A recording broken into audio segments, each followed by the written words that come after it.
Salut, c'est Audrey pour la Web Télé. Aujourd'hui, on a un grand privilège, celui de rencontrer les gars de Simple Plan. À mes côtés, il y a Pierre Bouvier et David Desrosiers. Salut les gars. Salut. Salut, comment ça va? Ça va super bien, merci. Mais vous autres, vous avez l'air en pleine forme parce que vous nous sortez un livre. On parle pas d'album. Aujourd'hui, on parle d'un livre, une genre de biographie.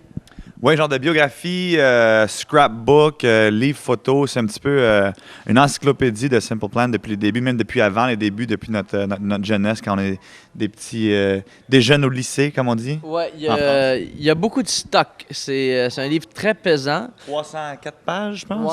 Oui. Alors, ça peut être aussi utilisé comme une arme. Oui. Oui. C'est bien excitant. Ouais.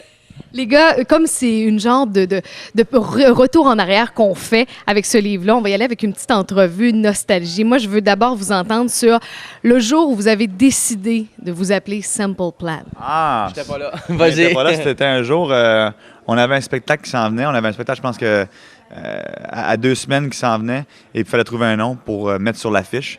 Alors, on faisait des petits démos dans un studio, puis le producteur, le réalisateur dans ce temps-là, il a vu un film qui s'appelait A Simple Plan, puis il a dit « Hey, ce serait un bon nom de groupe, ça. » Puis on a dit « Ah oui, c'est une bonne idée, ça. On va prendre le nom pour en fin de semaine, puis on changera après ça. » Finalement, on a enlevé le A, puis on a mis Simple Plan, puis ça n'a jamais changé. Puis c'est une recette gagnante, faut croire, parce que c'est un nom qui est connu maintenant à travers le monde. Exact, ça n'a pas été une erreur, en tout cas. Moi, je pense encore que le A devrait être à la fin parce qu'on est Canadien. Alors, ça serait Simple Plan, hey? Et dites-nous, la première fois que vous avez foulé une scène internationale, quel souvenir vous avez de ça? C'était où? Comment ça s'est passé? Pour moi, un des shows qu'on a fait à l'étranger, ce qui était le plus spécial, c'était notre première tournée au Japon. On a fait ça en 2002, je dirais. 2002. Et puis, on est arrivé au Japon, il y avait des fans à l'aéroport, il y avait des fans à l'hôtel, d'une 10, 15, vingtaine. Les shows n'étaient pas immenses, mais pour nous, d'avoir des gens qui nous attendaient là-bas, puis c'était la folie, mais raide. On arrivait au show, ça criait, puis c'était une foule complètement débile pour le show, ça sautait, ça criait. Puis je me rappelle encore aujourd'hui que c'était vraiment comme le moment où on s'est dit « Wow, on est vraiment big ici au Japon! » C'est vraiment fou parce que même moi, je me rappelle à cette époque-là, quand je suis arrivé dans ma chambre, il y avait une Japonaise dans ma chambre qui m'attendait. Ah ouais? Ouais. Pas de vrai? Ouais. Nice! Non! Hey, t'imagines-tu? Ça serait-tu cool, tu sais? Bienvenue dans notre pays. Ça, c'est quand tu sais que t'as vraiment réussi. Ouais, ça, Ouais. c'est quand tu sais. Ouais, puis c'est quand les gens veulent que tu goûtes à la culture locale. tu sais. Ah, OK, vu comme ça. Vous parliez de fans. Quel est le compliment ou la critique d'album, de spectacle qui vous a le plus touché, qui vous a fait le plus plaisir en disant oui, ou quelque chose qui a fait en sorte là, que ça s'est démarqué des autres commentaires qu'on a fait à propos de Simple Plan? Ben, moi, je pense que ce serait le concert qu'on a fait avec l'Orchestre symphonique de Montréal. Les compliments qu'on a eus là-dessus, c'était incroyable. Puis, tu sais, même nos parents, mon oncle, nos tantes, tu sais, puis c'était vraiment comme... C'était vraiment un gros pas pour nous de faire ça, de jouer avec 93 musiciens très chevronnés, disons. Ça a vraiment joué de la musique. C'est ça. Pas comme nous, là. Non, eux autres, ils savent vraiment jouer de la musique. Fait que c'était vraiment un gros challenge. Puis tout le feedback a été super positif. C'était un beau mélange.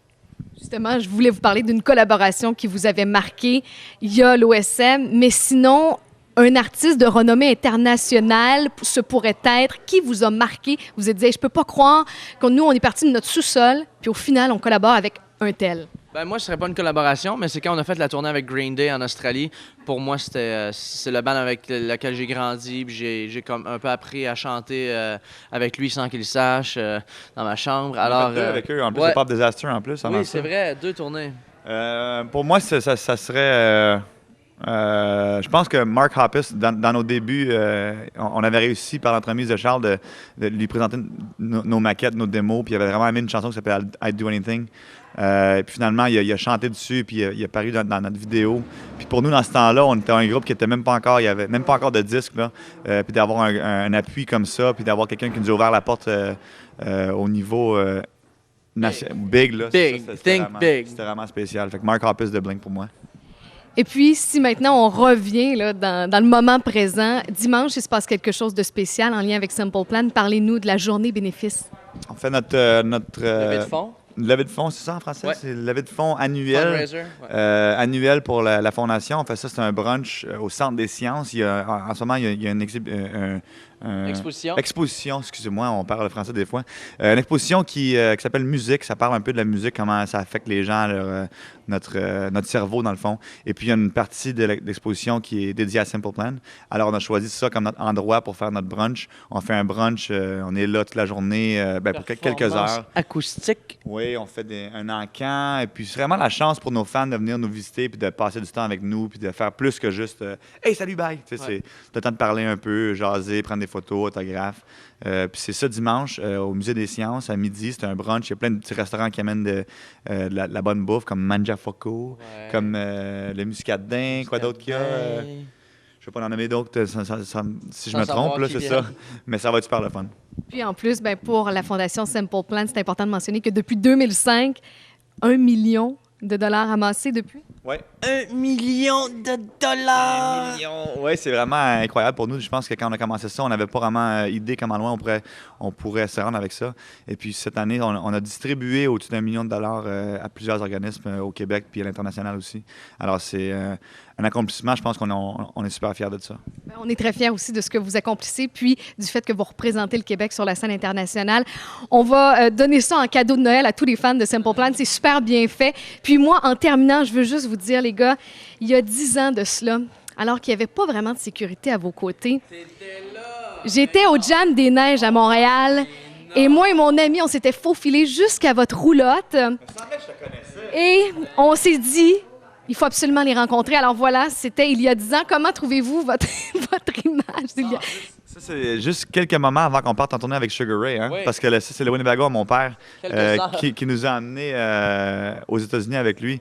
Peoria, Illinois, le premier stop. Ouais, faut dire j'aime bien mes cheveux, ils sont cool. Ouais, c'est pas vrai. Changer trop. Good hair day. En tout cas, c'est là-dessus que je vous laisse. Je vais d'ailleurs vous demander de la signer parce que vous comprenez qu'il y a 10 ans, là, moi, j'en revenais pas quand je suis partie de là. J'en pleurais toutes les larmes de mon corps.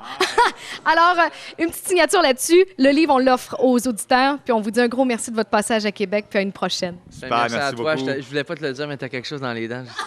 Il était temps.